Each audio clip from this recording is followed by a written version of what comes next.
তো আজকে আমরা স্টাডি করব solution of second order non homogeneous differential equation.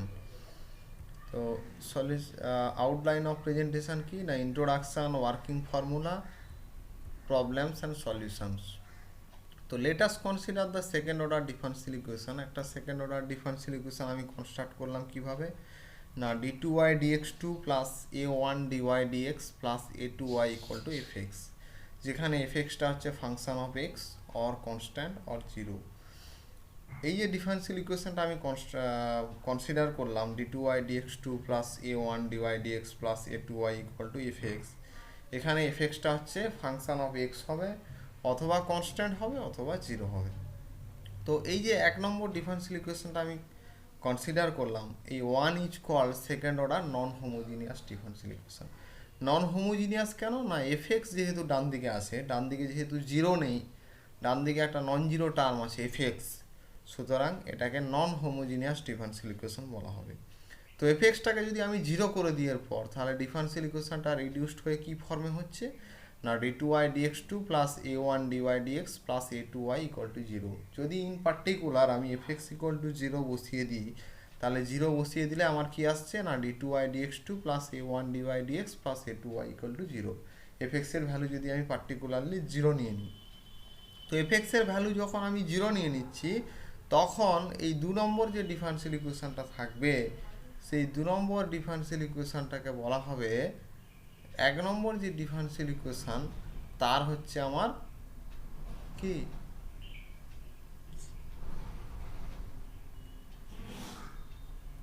Corresponding homogeneous differential equation. মানে এক নম্বর যে নন হোমোজিনিয়াস ডিফারেন্সিয়াল ইকুয়েশনটা আছে, সেই এক নম্বর নন হোমোজিনিয়াস ডিফারেন্সিয়াল ইকুয়েশনটার করেসপন্ডিং যে হোমোজিনিয়াস ডিফারেন্সিয়াল ইকুয়েশন, সেটা কি হবে না, সেটা হচ্ছে এফএক্স এর ভ্যালুটা জিরো নিয়ে যেটা দাঁড়াচ্ছে। তো এই যে দু নম্বর ইকুয়েশন যেটা আছে, তার যে সলিউশন হবে সেটাই হচ্ছে এক নম্বর ইকুয়েশনের কমপ্লিমেন্টারি ফাংশন বলা হবে। মানে আমি নন হোমোজিনিয়াস ডিফারেন্সিয়াল ইকুয়েশনটাকে রাইট সাইডটা জিরো ধরে যে হোমোজিনিয়াস ডিফারেন্সিয়াল ইকুয়েশনটা পেলাম, সেই হোমোজিনিয়াস ডিফারেন্সিয়াল ইকুয়েশনটাকে আমি সলভ করব। সেই হোমোজিনিয়াস ডিফারেন্সিয়াল ইকুয়েশনটার সলিউশন যা বেরোবে নন হোমোজিনিয়াস ডিফারেন্সিয়াল ইকুয়েশনের ক্ষেত্রে, সেইটাই হচ্ছে কমপ্লিমেন্টারি ফাংশন বা সিএফ বলা হবে। এখন যেহেতু রাইট হ্যান্ড সাইডে এফএক্স আছে, জিরো নেই, সুতরাং আমাকে এফএক্স, রাইট হ্যান্ড সাইডে এফএক্স থাকার জন্য আমার একটা এক্সট্রা সলিউশন আমার দরকার। কারণ রাইট হ্যান্ড সাইডে যদি জিরো থাকতো, তাহলে যে সলিউশনটা আমি হোমোজিনিয়াস ইকুয়েশনে পেয়েছিলাম সেটাই আমার সলিউশন হতো। কিন্তু রাইট হ্যান্ড সাইডে যেহেতু এফএক্স আছে, মানে জিরো নেই, সুতরাং একটা এক্সট্রা সলিউশন অ্যাড করতে হবে। তো সেই যে এক্সট্রা সলিউশনটা আমি অ্যাড করব, সেই এক্সট্রা সলিউশনটাকে বলা হবে পার্টিকুলার ইন্টিগ্রাল অফ এক নম্বর ডিফারেন্সিয়াল ইকুয়েশন। তো এই পার্টিকুলার ইন্টিগ্রাল বের করার কিছু ফর্মুলা আছে। তো পার্টিকুলার ইন্টিগ্রাল আমি এই d2y dx2 plus a1 dy dx plus a2y equal to fx, সেটাকে আমি ডি ফর্মে সাজাতে পারি। তো ডি ফর্মে সাজানোর পর ডি এর যে ফাংশন পাবো, সেটাকে আমি এফডি হিসেবে ট্রিট করছি।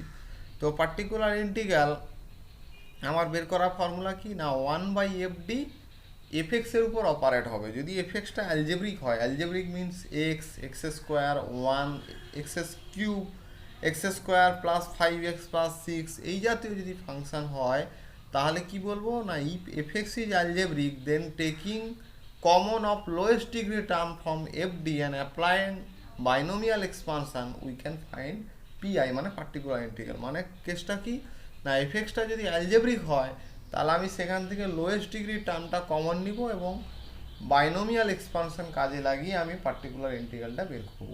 মানে যদি x square, x cube, x square plus 5x plus 6 এই ধরনের যদি থাকে, তাহলে আমার ডান দিকে এফএক্স, মানে ওই এফএক্সের এফএক্সটা যদি আমার এফএক্সটা অ্যাকচুয়ালি আমি কি বলেছিলাম, ফাংশন অফ এক্স, ওই ফাংশন অফ এক্সটা যদি আমার অ্যালজেব্রিক হয়, মানে x square plus 5x plus 6, শুধু এক্স স্কোয়ার বা এক্স কিউব বা x cube plus 5x square plus 7x plus 7, এই জাতীয় যদি অ্যালজেব্রিক ফাংশন হয়, তাহলে আমি লোয়েস্ট ডিগ্রি টার্মটা কমন নেব। যেমন আমি যদি x square plus 5x plus 6 বলি, তাহলে এখানে লোয়েস্ট ডিগ্রি টার্ম কত, 6, কারণ এক্স স্কোয়ারের ঘাত কত, 1, 5x এর ঘাত কত, 5x এখানে x এর ঘাত কত 1, তার মানে 6টা হচ্ছে লোয়েস্ট ডিগ্রি টার্ম, কারণ 6কে আমি লিখতে পারি 6 ইন্টু এক্স টু দি পাওয়ার 0, তার মানে হচ্ছে সর্বোচ্চ ঘাত হচ্ছে ওখানে কত x square plus 5x plus 6 হলে সর্বোচ্চ ঘাত 2 হচ্ছে, আর সর্বনিম্ন ঘাত কত হচ্ছে 0, 0 মানে কনস্ট্যান্ট টার্ম, তার মানে লোয়েস্ট ডিগ্রি টার্ম মানে অ্যাকচুয়ালি কনস্ট্যান্ট টার্ম এখানে। তো কনস্ট্যান্ট টার্মটাকে আমি কমন নিব এবং সেখানে কমন নিয়ে আমি লোয়েস্ট ডিগ্রি টার্মটাকে কমন নিয়ে বাইনোমিয়াল এক্সপানশন আমি অ্যাপ্লাই করব এবং সেখান থেকে পার্টিকুলার ইন্টিগ্রাল বের করব। এবার যদি এফএক্স এর জায়গায় যদি ই টু দি পাওয়ার এক্স থাকে, তাহলে ই টু দি পাওয়ার এক্স হলে ডি এর জায়গায় এ বসে যাবে, অনলি ডি এর জায়গায় এ বসে যাবে। এবং এর কন্ডিশন আছে যে ডি এর জায়গায় এ বসিয়ে যদি এফ অফ এটা নট ইকুয়াল টু 0 হয় তবেই আমি ডি এর জায়গায় এ বসাবো। যদি ডি এর জায়গায় এ বসিয়ে নট ইকুয়াল টু 0 পাই আমি ভ্যালুটা, মানে মনে করো এফ অফ ডি সমান এমন একটা আছে ডি দিয়ে, সেখানে ডি এর জায়গায় আমি এ বসালাম, বসানোর পর নন জিরো আসছে মানে 0 হচ্ছে না, সেক্ষেত্রে ই টু দি পাওয়ার এক্সটা বাঁ দিকে চলে যাবে আর ডি এর জায়গায় এ বসে যাবে। যদি এফ এটা নট ইকুয়াল টু 0 হয় মানে ডি এর জায়গায় এ বসিয়ে যদি নন জিরো আমি পাই, সেকেন্ড ফর্মুলাটা এটা বলছে। থার্ড ফর্মুলা কি না, ই টু দি পাওয়ার এক্স যদি ডি এর জায়গায় এ বসিয়ে আমি 0 হয়ে যায়, তাহলে আমি ডি এর জায়গায় কি রিপ্লেস করব, ডি এর জায়গায় ডি প্লাস এ রিপ্লেস করব, আর ই টু দি পাওয়ার এক্সটা অপারেট যখন হয়ে যাবে ওটা ডান দিক থেকে বাঁ দিকে চলে যাবে, মানে যেটা আমি অপারেট করে দিব, যেটার আমার অপারেশন কমপ্লিট হয়ে যাবে সেটা আমার বাঁ দিকে চলে যাবে। এর প্রসেসটা হচ্ছে ডান দিকে লেখা আর বাঁ দিকে লেখার মধ্যে তফাৎটা হচ্ছে যেটা আমার অপারেশন কমপ্লিট হয়ে যাবে সেটাকে আমি বাঁ দিকে নিয়ে চলে যাব।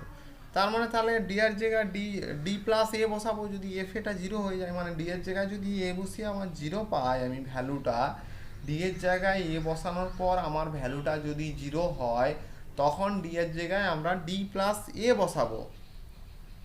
তো ডি এর জায়গায় ডি প্লাস এ বসালে ই টু দি পাওয়ার এক্সটা অপারেশন হয়ে বাঁ দিকে চলে যাবে, আর ডান দিকে কত পড়ে থাকবে, কিছু না থাকা মানে ডান দিকে 1 পড়ে থাকবে। এবার যদি এফ এক্সের জায়গায় যদি সাইন এ এক্স থাকে, তাহলে আমরা কি করব না ডি স্কোয়ারের জায়গায় মাইনাস স্কোয়ার বসাবো, ডি স্কোয়ারের স্থলে আমরা কি বসাবো না মাইনাস স্কোয়ার বসাবো, ডি স্কোয়ারের জায়গায় মাইনাস স্কোয়ার বসাবো। যদি ভ্যালুটা 0 হয় তাহলে মেথডটা ফেল করে যাচ্ছে, তখন আমরা কি করব সাইন এ এক্স এর জায়গায় আমি লিখব imaginary part of e to the power i x, কারণ e to the power i x সমান আমরা কি জানি cos a x plus i sine a x. তো কস এ এক্সটা হচ্ছে তার real part, e to the power i x যদি আমি লিখি ফর্মুলাটা e to the power i x equal to কত cos a x plus i sine a x, তার মানে কস এ এক্সটা হচ্ছে রিয়েল পার্ট আর সাইন এ এক্সটা হচ্ছে ইমাজিনারি পার্ট। তার মানে আমরা সাইন এ এক্সটাকে যদি আমরা ডি স্কোয়ারের জায়গায় মাইনাস স্কোয়ার বসিয়ে আমার ভ্যালুটা 0 আসে, তাহলে আমরা সাইন এ এক্সটাকে কী লিখবো না imaginary part of e to the power i x লিখবো। এবং 1 নম্বর আর 2 নম্বর ফর্মুলা যেটা আছে ই টু দি পাওয়ার ফাংশান যদি থাকে, তাহলে 1 আর 2 নম্বর ফর্মুলা আমার যেটা আমার কাজে লাগবে আমি সেটা অ্যাপ্লাই করব, মানে অ্যাকচুয়ালি 1 2 নয় 2 আর 3 যেটা আমার নেসেসারি, এক্সপোনেনশিয়াল ফাংশান এসে গেলে আমার 2 এবং 3 ফর্মুলা যেগুলো আছে সেগুলোকে আমি অ্যাপ্লাই করব।